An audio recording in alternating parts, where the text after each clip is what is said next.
Okay, so get this. We're talking chart-topping rapper Lil Durk, real name Durk Banks, and there are some seriously heavy allegations swirling around him. We're talking music money and a possible murder for hire plot. Yeah, it's that intense. You sent over a whole stack of court documents, and we're going to unpack it all right here, right now. Now, you might already know Lil Durk, he's a big name in the rap scene. I mean, he's topping the charts, collaborating with some of the biggest names in the industry. He's also the driving force behind this collective called Only the Family, or OTF. But things just got real complicated for him. These court documents, they're alleging that he's involved in this murder for hire plot, and it stems from a feud that goes way back. So before we even jump in, I just want to be crystal clear, right? We're looking at allegations here, not established facts. Lee Durk is innocent until proven guilty in a court of law. So let's set the stage. August 19th, 2022, a gas station in Los Angeles becomes a crime scene. A man identified as SR in the documents he shot and killed. It turns out SR was family with another rapper, TB, who goes by the stage name QR. And guess what? TB and Lil Durk, they've been in this public feud for years. To understand just how deep this goes, we got to rewind all the way back to 2020 and the tragic death of Davon Bennett, better known as King Von. Now, King Von, he was a close friend of Lil Durk, part of OTF, and a rising star in the rap world himself. The documents allege that King Von was killed by someone associated with TB. And that's where this feud really explodes. It's this classic rap rivalry, but it's taken to a whole other level.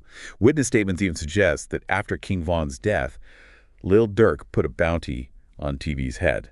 Now, whether that's true or not is for the courts to decide, but it paints a pretty dark picture. Right, allege, that's the key word here. But it adds this whole layer of tension and motive to the story.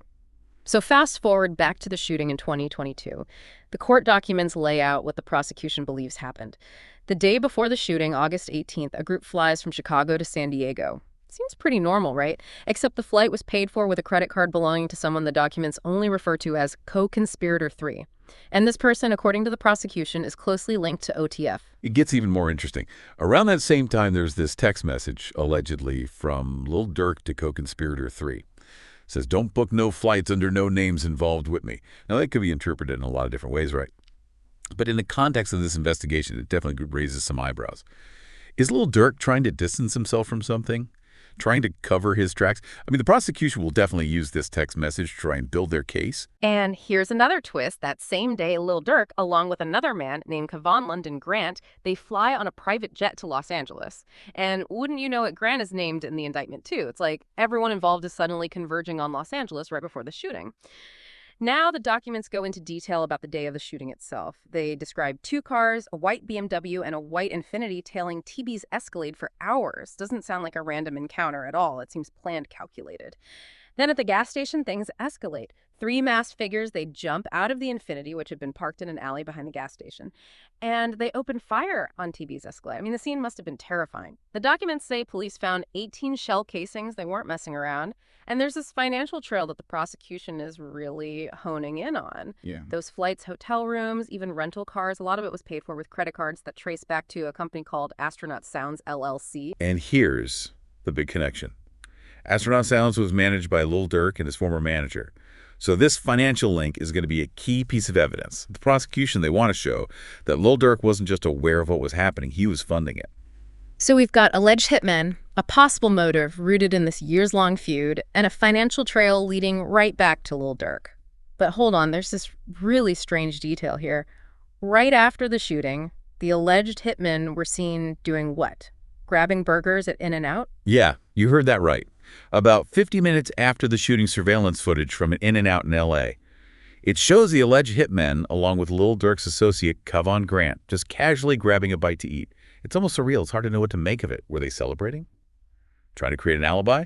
Or just completely detached from the violence they're accused of? It's a detail that sticks with you, that's for sure, and it just adds to the complexity of this case. We'll dive deeper into what happened next and how this all unfolded when we come back. Welcome back to our deep dive into the Lil Durk case. Before we move on, I want to circle back to something we touched on earlier. That whole hybrid organization label the affidavit uses for OTF. It's not a term you hear every day, and it really gets at the heart of what makes this case so complicated. On one hand, you've got this successful music collective, right? Putting out hits, signing artists, building a brand. But on the other hand, the affidavit paints this picture of OTF engaging in violence, possibly even operating like a gang with Lil Durk at the helm. It's this murky gray area that makes it really challenging from a legal perspective. It's like trying to separate the art from the artist. But in this case, it's more like separating the music from the alleged criminal enterprise. And it raises so many questions. I mean, can you be a legitimate business and a criminal organization at the same time? How much responsibility does Lil Durk have for the actions of other OTF members? We're talking about some really complex legal and ethical issues here. Let's get back to the timeline because things get even more intriguing after that bizarre In-N-Out sighting. Remember, we left off with the alleged hitmen in Cavan Grant casually grabbing burgers shortly after the shooting. Well, a few hours later, they board a flight back to Chicago from San Diego. And wouldn't you know, the one-way tickets for that flight were purchased with the same credit card belonging to co-conspirator 3 that was used for the initial flight to San Diego. So the prosecution is going to use this as evidence of a coordinated effort, potentially linking those involved in a financial conspiracy. It's exactly. That consistent use of co-conspirator three's credit card, which remember is linked back to Astronaut Sounds LLC, it's a huge red flag for investigators. It suggests that someone was bankrolling this whole operation.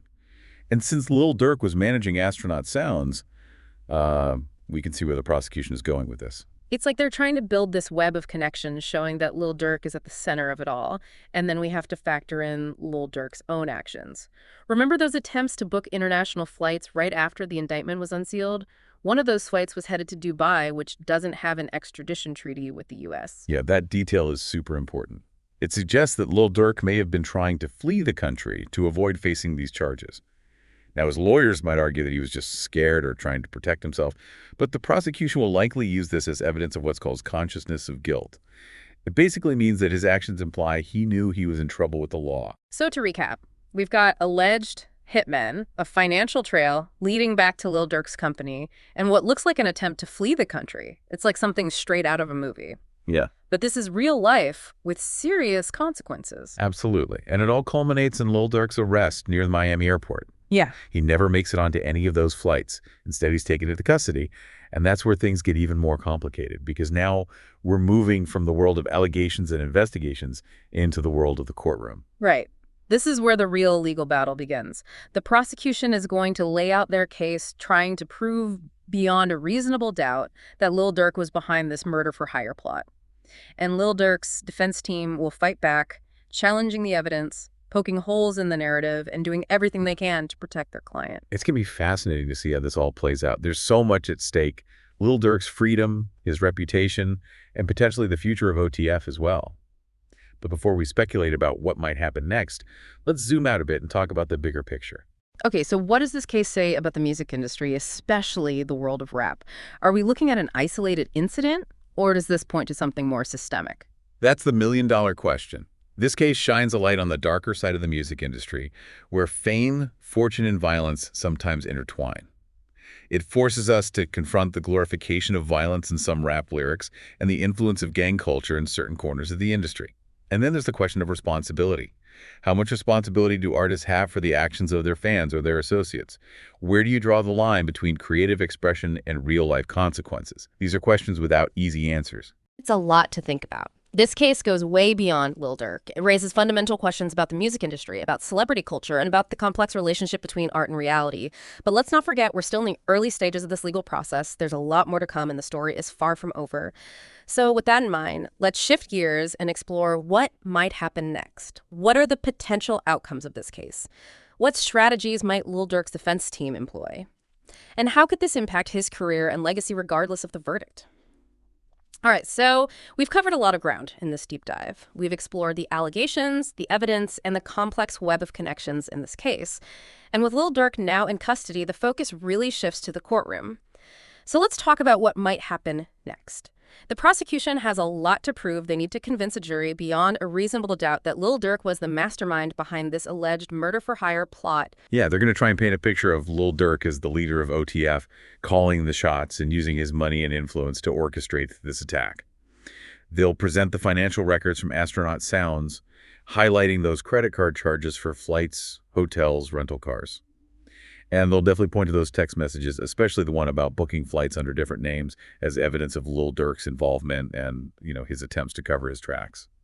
Sounds like they're trying to create a narrative where Lil Durk is at the center of this web of conspiracy. But what about Lil Durk's defense team? What strategies might they use to counter these arguments? Well, they'll probably try to poke holes in the prosecution's case at every opportunity.